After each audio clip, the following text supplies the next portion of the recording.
Hi friends, ఇక్కడ నాకైతే చాలా వెన్న నుండి మీగడ అయితే చాలా వచ్చింది. అంటే ఇది ఒక 1 వీక్ అవుతుంది మీగడ తీయడం. నేనైతే ఇక్కడ వాటర్లో వేస్తున్నా, ఒకసారి వాష్ చేసుకోవాలి అన్నట్టు. భలే ఉంది వెన్నపూస. మా వీడియో నచ్చితే తప్పకుండా లైక్ చేయండి. మనకైతే ఇలా ఇంట్లోనే నెయ్యి చాలా ఈజీగా ప్రిపేర్ చేసుకోవచ్చు.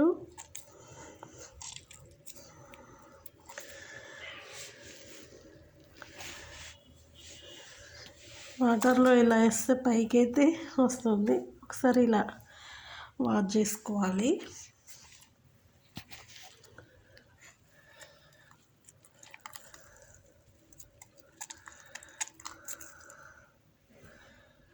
మా వీడియో కనుక నచ్చితే తప్పకుండా లైక్ చేయండి. మిగతా నెయ్యి ప్రాసెస్ కూడా చూపెడతాం మళ్ళీ. Thank you for watching.